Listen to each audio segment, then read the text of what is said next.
54 বছরে যারা বাংলাদেশে লুটপাট করেছে, দুর্নীতি করেছে, দেশের টাকা বাহিরে পাঠিয়েছে, নির্বাচনে তাদের অযোগ্য করা হোক। এগিয়ে আসবে কারা? ভালো মানুষ, চরিত্রবান। দেশে তালিকা হোক, দেশ স্বাধীনের 54 বছরে কারা গাদ্দারি করছে তাদের নির্বাচন অযোগ্য ঘোষণা করা হোক। 54 বছরে যারা বাংলাদেশে লুটপাট করেছে, দুর্নীতি করেছে, দেশের টাকা বাহিরে পাঠিয়েছে, নির্বাচনে তাদের অযোগ্য করা হোক। এগিয়ে আসবে কারা? ভালো মানুষ, চরিত্রবান, করাপশন করে নাই, এরকম মানুষ এগিয়ে আসবে। ওটা তো আসল সংস্কার। কথা বলেন। সরিষার ভিতরে ভূত থাকলে সরিষা দিয়া রোগীর ভূত তাড়ানো যাবে? কথা বলেন। তো সংস্কারটা করতে হবে কোথায়? মূল জায়গায়, ঠিক কিনা? তো মানুষ শক্তি খোঁজে কয় জায়গায়? মানি, মাসাল, ম্যান্ডেট, মিডিয়া।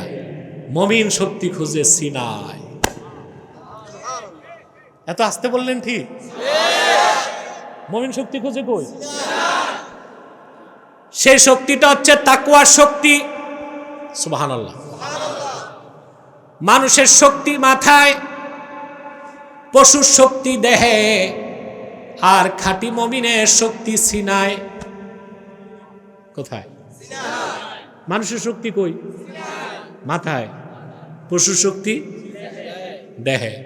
এর জন্য হাতির পিঠে মানুষ বসে না মানুষের মাথায় হাতি? এত বড় দেহ, এত শক্তি। মানুষটারই কিন্তু সুর দিয়া পেঁচায় পায়ের নিচে রাখলে পট শেষ। কিন্তু এই মানুষটা হাতিরে যেমনি খুশি অমনে চালায়, কারণ মানুষের জোর কই? মাথায়। ঠিক না? সেই নেতাই যোগ্য যার জোর মাথায়। যে পেশি শক্তি দেখায় সে জালেম। আমাদের নারায়ণগঞ্জে আগে যারা পেশি শক্তি দেখাতো এখন কোথায়?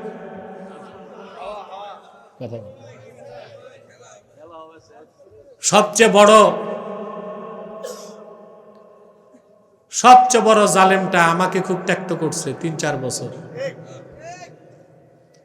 সে অহংকার করে বলেছিল আব্বাসী মঞ্জিলে বুলডোজার লাগাবে। আমি তাকে ওপেন চ্যালেঞ্জ করেছিলাম, আসো তোমার বুলডোজার নিয়ে।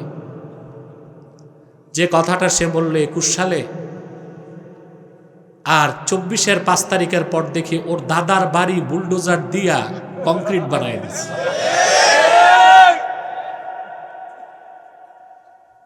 কারণ ওর শক্তি মাথায় না দেহে। কোথায়? ওর শক্তি দেহে। মাথায় শক্তি থাকলে আব্বাসী মঞ্জিলে বুলডোজার চালানোর কথা সে বলতো না। বলতো? বললো কয় সালে? 21 সালে। 24 সালে 5 তারিখের পর ওর দাদার বাড়ি বুলডোজার দিয়া কংক্রিট বানায় দিছে। তো বলছিলাম মানুষের শক্তি মাথায়, পশুর শক্তি, মুমিনের শক্তি। সুবহানাল্লাহ। সত্যবাদী কারা? আল্লাহ সূরা তাওবায় 119 নম্বর আয়াতে বলেছেন সত্যবাদীদের সঙ্গী হও। আল্লাহ নিজেই তাফসীর করেছেন সূরা হুজুরাতে সত্যবাদী কারা। আল্লাহ বলেন ইন্নামাল মুমিনুনাল্লাযীনা আমানু বিল্লাহি ওয়া রাসূলিহি থুম্মা লাম ইয়ারতাবু ওয়া জাহাদু বিআমওয়ালিহিম ওয়া আনফুসিহিম ফি সাবিলিল্লাহি উলাইকা হুমুস সাদিকুন। সুবহানাল্লাহ কইবেন। আল্লাহ রাব্বুল আলামিন বলেন প্রকৃত মুমিন তো তারাই যারা ঈমান এনেছে আল্লাহর উপর, আল্লাহর হাবিব নবী রাসূলগণের মাথার তাজ মুহাম্মদ সাল্লাল্লাহু আলাইহি ওয়াসাল্লামের উপর। সুম্মা লাম ইয়ারতাবু, অতঃপর ঈমান ও ইসলামের একটা ক্ষুদ্র বিষয়কেও সন্দেহ করল না। ওয়া জাহাদু বিআমওয়ালিহিম ওয়া আনফুসিহিম ফি সাবিলিল্লাহ, জান এবং মাল নিয়ে আল্লাহর প্রতি জিহাদ করলো, এরাই সত্যবাদী। বলেন সুবহানাল্লাহ। সত্যবাদী হতে 3টা জিনিস লাগবে: ঈমান, ইয়াকিন, জিহাদ ফি সাবিলিল্লাহ। এই তিনটা জিনিস যার মধ্যে থাকবে সে সত্যবাদী।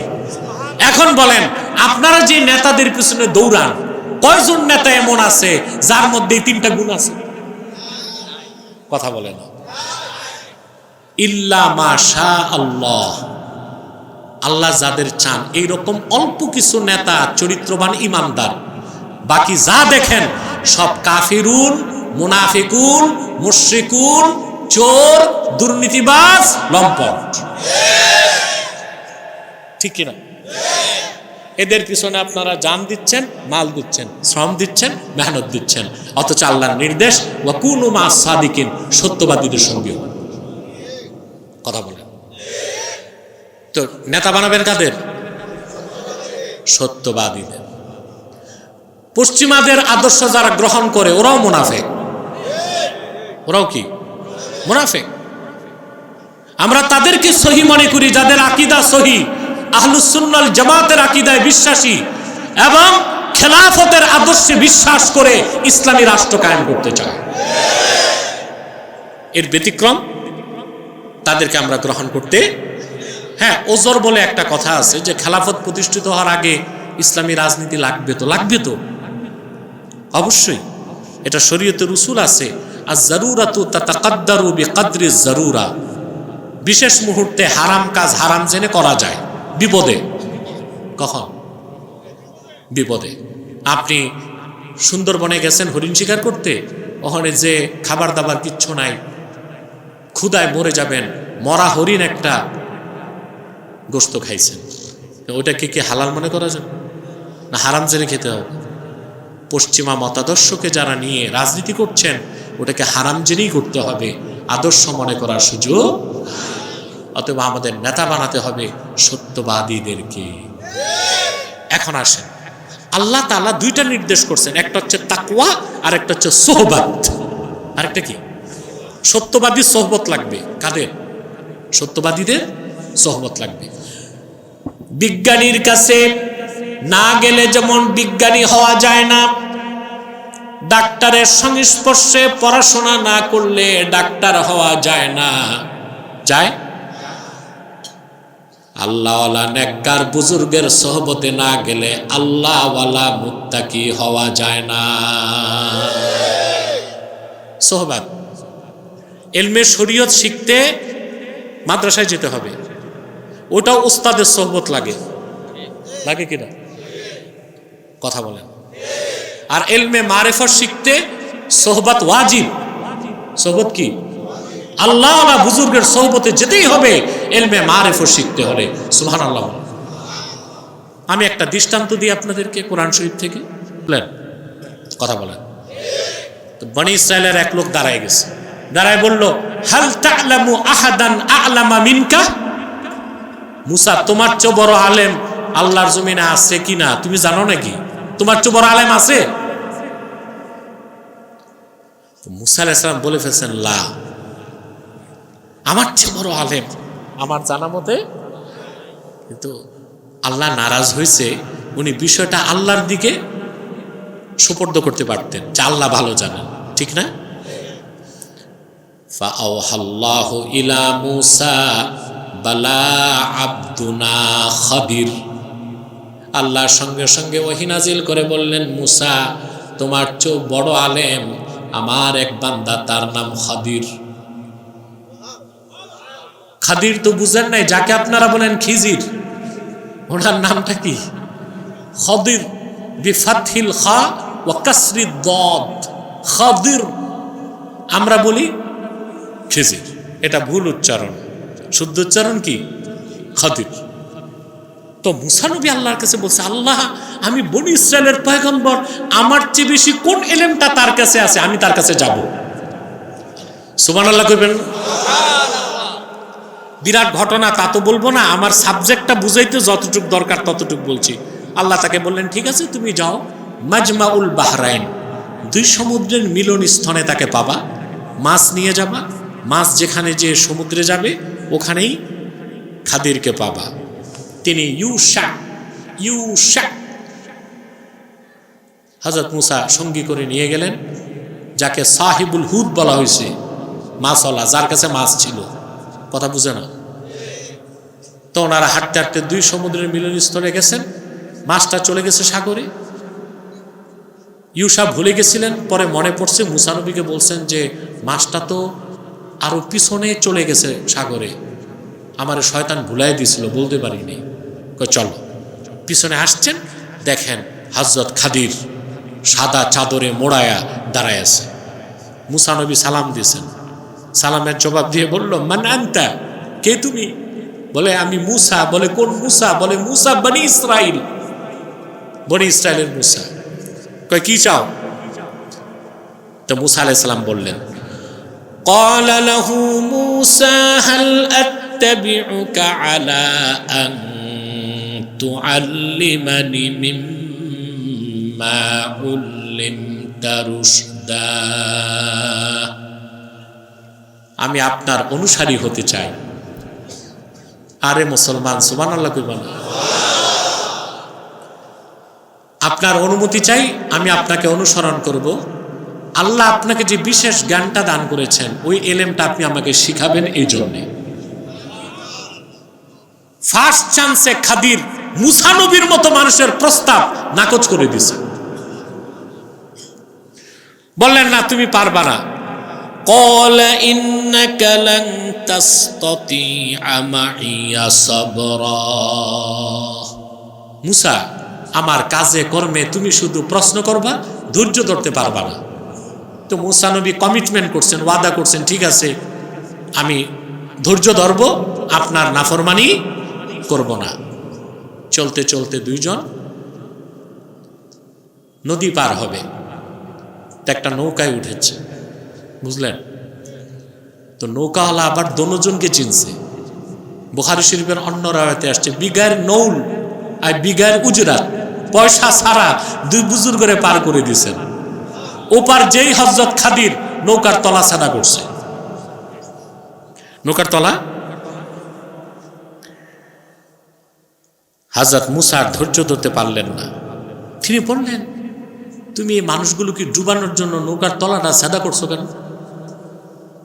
লাকাদ জিতা শাইআন ইমরা, যে লোকগুলো আমাদেরকে বিনা পয়সায় নদী পার করে দিছে, এত সম্মান করছে, একরাম করছে, আর তুমি এরকম অকৃতজ্ঞতা সুলভ কাজ করলা? খাদির কয়, মুসা আগেই বলছিলাম তুমি ধৈর্য ধরতে পারবা না। মুসা নবী বলে, ঠিক আছে, লা তুআখিজনি বিমা নাসিতু ওয়া লা তুরহিকনি মিন আমরি উসরা, যেটা ভুল করে ফেলছি এটা ধৈর্য না, আর আমার উপর অযথা কিছু চাপিয়ে দিও না। দুইজন হাঁটতে হাঁটতে একটা ময়দান পার হচ্ছে, সুন্দর বাচ্চাগুলো খেলতেছে, সবচেয়ে সুন্দর বাচ্চাটা ধরে খাদির কল্লা কেটে দিচ্ছে। মুসা নবী এটা কি করলো? তুমি এটা কি কাজ করছো? قال أقتلت نفسا زكية بغير نفس لقد جئت شيئا نكرا, একটা নিষ্পাপ বাচ্চা যে কাউরে খুন করে নাই, এরকম একটা নিরপরাধী বাচ্চাকে তুমি হত্যা করলা, খুব মন্দ একটা কাজ করছো। খাদির কয়, আমি আগেই বলছিলাম তুমি ধৈর্য, আমি বলি নাই তুমি ধৈর্য ধরতে পারবা না।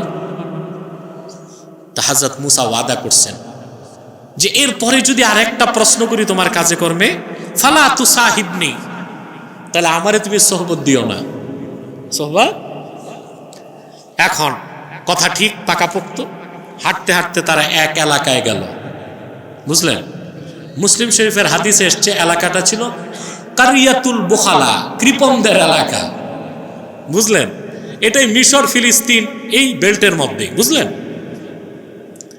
তারা যে ক্ষুধা লাগছে, এলাকাবাসীর কাছে বলছে, ভাই আমাদেরকে কিছু খাবার দাবার দাও। কিন্তু কৃপণদের এলাকা তো কোনো খাবার দাবার কিচ্ছু দেয় নেই। তো খাদির দেখলেন একটা ভগ্ন দেয়াল, ভাঙ্গা। মুসা নবীকে কয়, আসো আমার সাথে সহযোগিতা করো। দুজন মিলে ওয়ালটা উঠেছে। এবার মুসা নবী আর ধৈর্য ধরতে পারে নাই, বললেন, বুঝলাম না, তুমি আগে নৌকা পার হইলা, ফিরি তলা সাদা করলা, নিষ্পাপ বাচ্চাটারে কল্লা কাটলা, আর যারা খাবার দাবার দিল না বিনা পয়সায় ওয়াল তুলতে কে বলছে? লাউ শি'তা লাত্তাখাযতা আলাইহি আজরা, তুমি তো চাইলে ওদের কাছ থেকে পারিশ্রমিক নিতে পারতা, ওরা দিল না খাবার দাবার, বিনা পয়সায় তুমি ওদের ওয়াল তুলে দিছো কেন? হযরত খাদির তখন বললেন, হাযা ফিরাকু বাইনি ওয়া বাইনিক, তোমার আমার সম্পর্ক, আমি আমার পথে যাই, তুমি তোমার পথে, আর সোহবত দিব। হযরত খাদির বলেন, মুসা, 3 কাজে যে 3 প্রশ্ন করছো, ব্যাখ্যাটা দিয়ে আমি বিদায় নেই। সুবহানাল্লাহ। হযরত খাদির জবাব দিলেন, আম্মাস সাফিনাতু ফাকানাত লিমাসাকিনা ইয়ামালুনা ফিল বাহরি ফাআরাদতু আন আঈবাহা ওয়া কানা ওয়ারাআহুম মালিকুন ইয়াখুযু কুল্লা সাফিনাতিন কসবা। যে নৌকাটা আমরা পার হয়েছি, এই নৌকাটা হচ্ছে নিরীহ ইয়েতিমদের নৌকা।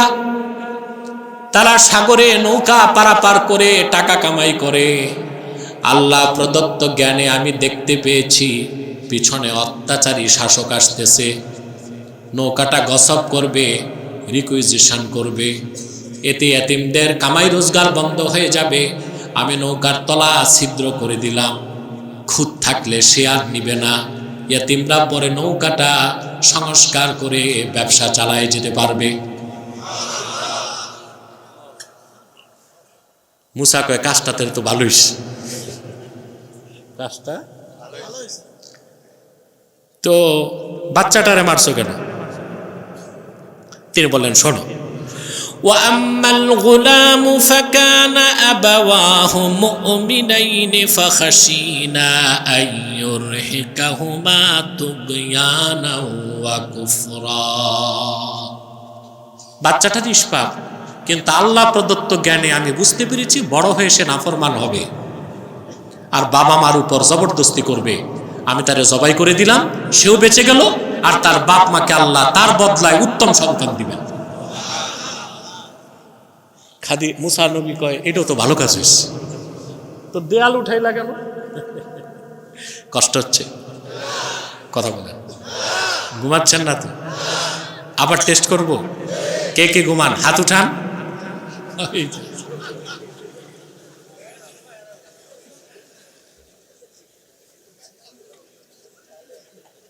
আল্লাহ করিম, দেয়ালটা উঠাইছো কেন? কয়, শোনো, وَأَمَّا الْجِدَارُ فَكَانَ لِغُلَامَيْنِ يَتِيمَيْنِ فِي الْمَدِينَةِ وَكَانَ تَحْتَهُ كَنْزٌ لَهُمَا وَكَانَ أَبُوهُمَا صَالِحًا। এই দেয়ালের নিচে 2 জন এতিমের সম্পদ আছে। এই দোনো এতিমের পিতামাতা ছিল, দোনো এতিমের পিতারা ছিল অত্যন্ত নেককার। সুবহানাল্লাহ। আল্লাহর ফিতরত হচ্ছে, বাপ মা যদি নেককার হয়, মৃত্যুর পরে নেককার পিতামাতার সন্তানকে আল্লাহ রাব্বুল আলামিন পৃষ্ঠপোষকতা করে। ওরা এতিম, ওদের বাবারা সম্পদ রেখে গেছে দেয়ালের নিচে, দেয়াল তো ভেঙে গেছে, চোরের হাত লাগবে। আল্লাহ প্রদত্ত ইলমে আমি বুঝতে পেরেছি, আমি দেয়ালটা উঠাই দিছি, বড় হয়ে ওরা ওদের সম্পদ নিয়ে নিতে পারবে। হযরত মুসা কয়, এটাও তো ভালো কাজ হয়েছে। তা বিষয়টা কি? হযরত মোল্লা আলী কারি মেশকাতে শরামের কাতে ব্যাখ্যা করেছেন সবচেয়ে চমৎকার ব্যাখ্যায়। মোল্লা আলী কারি লেখেন, ফানাজারা মুসা আলাইহিস সালাম ইলা আলামিশ শাহাদা ওয়া নাজারাল খাদির ইলা আলামিল গায়ব। মুসা নবীর নজর ছিল আলামে শাহাদায়, খাদিরের নজর ছিল আলামে গায়বে। একজনের দৃষ্টি ছিল শরীয়তে, আর একজনের দৃষ্টি ছিল মারেফতে। ওই যে মারেফতের ইলম, সেটা শিখার জন্য মুসা নবী হযরত খাদিরের সঙ্গ লাভ করেছেন। সোহবত লাগবে? কথা বলে না। এবার আপনারা যে শিক্ষাটা নিবেন, আল্লাহ বলেছেন, ওয়াকুনু মা'আস সাদিকিন, সত্যবাদীদের সঙ্গী হও। যিনি আপনাকে মসজিদে নেতৃত্ব দিবেন তাকে সত্যবাদী হতে হবে। যিনি আপনাকে খানকায় আধ্যাত্মিক নেতৃত্ব দিবে তাকে সত্যবাদী হতে হবে। যিনি ময়দানে আপনাকে রাজনৈতিক নেতৃত্ব দিবেন তাকেও সত্যবাদী হতে হবে। ঠিক কিনা বলেন? আল্লাহ তাআলা তার আখিরি নবী, আল্লাহ তাআলা ওনার আখিরি নবী নূর নবীজি আমার মুহাম্মদ মুস্তাফা সাল্লাল্লাহু আলাইহি ওয়াসাল্লামের মাধ্যমে ১৫০০ বছর আগে দ্বীন ইসলামকে পরিপূর্ণ করে দিয়েছেন। সেই দ্বীন ইসলামের সব আছে, শরীয়ত আছে, তরিকত আছে, হাকিকত আছে, মারেফত আছে। উম্মতে মুহাম্মদীর মধ্যে যারা মুহাদ্দিস তারা হাদিস শিখায়, যারা মুফাসসির তারা তাফসীর শিখায়, যারা ফকিহ তারা ফিকহ শিখায়, আর যারা আরিফিন সালেকিন সাদিকিন তারা ইলমে মারিফাত তরিকত শিখায়। বলেন সুবহানাল্লাহ। আল্লাহর নির্দেশ, ইয়া আইয়ুহাল্লাযীনা আমানুত্তাকুল্লাহা ওয়া কুনু মা'আস সাদিকিন। সাদাকাল্লাহুল আযীম ওয়া সাদাকা রাসূলুহুন নবিয়ুল কারীম।